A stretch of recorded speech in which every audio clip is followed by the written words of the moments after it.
आपने अक्सर न्याय की देवी को आंख में पट्टी बांधते हुए देखा होगा, लेकिन अब ऐसा नहीं है क्योंकि सुप्रीम कोर्ट में न्याय की देवी की नई मूर्ति लगाई गई है। इस मूर्ति में कुछ बदलाव किए गए हैं। मूर्ति की आंखों से पट्टी हटाई गई है और हाथ में तलवार की जगह संविधान की किताब थमाई गई है। भारत के चीफ जस्टिस यानी कि सीजेआई डीवाई चंद्रचूड़ ने यह बदलाव करवाए हैं। इसका मकसद साफ है, ये बताना है कि भारत में कानून अंधा नहीं है। नई मूर्ति को सुप्रीम कोर्ट के जजों की लाइब्रेरी में लगाया गया है। सीजेआई डीवाई चंद्रचूड़ ने खुद इस मूर्ति को बनाने का आदेश दिया था। दरअसल पुरानी मूर्ति में दिखाया गया था कि अंधा कानून और सजा का प्रतीक आज के समय के हिसाब से सही नहीं था, इसलिए ये बदलाव किए गए हैं। तो ऐसे में पहले इसके क्या मायने थे और अब नई मूर्ति के क्या मायने हैं, और न्याय की देवी का जन्म कहाँ हुआ है और इसे दुनिया भर में क्यों अपना लिया गया है, चलिए सब कुछ बताते हैं। अगर न्याय की देवी की आंखों पर पट्टी को लेकर बात करें तो ये इसलिए बधी होती है क्योंकि किसी को देखकर न्याय करना एक पक्ष में जाना जाता है। आंखों पर पट्टी बंधे होने का मतलब है कि न्याय की देवी हमेशा निष्पक्ष होकर न्याय करेगी। इस तरह जस्टिया की मूर्ति हमें याद दिलाती है कि सच्चा न्याय निष्पक्ष और बिना किसी भेदभाव के होना चाहिए। वहीं मूर्ति में आंखों पर पट्टी का मतलब था कि कानून सबके साथ एक जैसा व्यवहार करता है। हाथ में तलवार दिखाई गई थी। इस तलवार का मतलब था कि कानून के पास ताकत है और वो गलत करने वालों को सजा दे सकता है।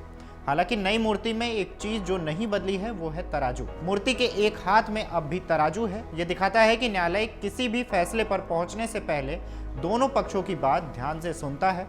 तराजू संतुलन का प्रतीक माना जाता है। अब आते हैं मुख्य सवाल पर, तो न्याय की देवी यानी लेडी ऑफ जस्टिस का इतिहास कहाँ से है? तो लेडी ऑफ जस्टिस का इतिहास कई हजार साल पुराना है। न्याय की देवी जिसे हम अक्सर अदालतों में देखते हैं, असल में यूनान के देवी हैं। इसकी अवधारणा प्राचीन ग्रीक और मिस्र की सभ्यता के दौर से चली आ रही है। न्याय की देवी जिसे लेडी जस्टिस भी कहते हैं, मात मिस्र के प्राचीन समाज में सत्य और व्यवस्था की प्रतीक थी।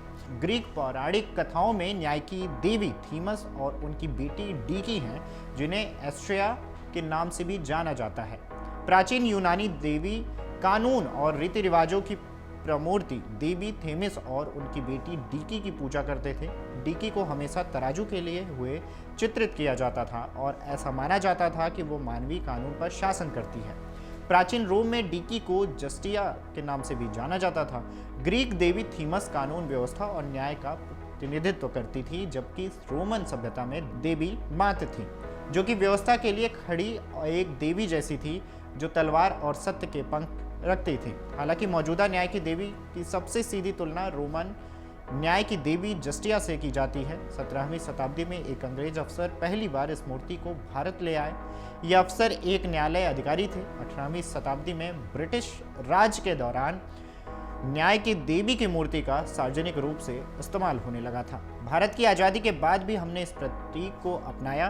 खैर, भारत में न्याय की देवी की वेशभूषा में बदलाव किया गया है। अब भारत की न्याय की देवी की आंखों पर से पट्टी हटाई गई है। उनके हाथ में तलवार की जगह संविधान आ गया है। न्यायपालिका में ब्रिटिश शासन की परंपरा में बदलाव किया गया है। सुप्रीम कोर्ट ने देश को संदेश दिया है कि अब कानून अंधा नहीं है। इसके अलावा सजा देने की प्रतीक देवी के एक हाथ में रहने वाली तलवार हटा दी गई है, उसकी जगह संविधान ने ले ली है। अगर आप ये वीडियो YouTube पर देख रहे हैं तो हमारे चैनल को सब्सक्राइब कर बेल आइकन दबाएं, और Facebook पर देख रहे हैं तो हमारे पेज को लाइक करें। 8 मिलियन प्लस सब्सक्राइबर, आपके इस भरोसे के लिए बहुत धन्यवाद।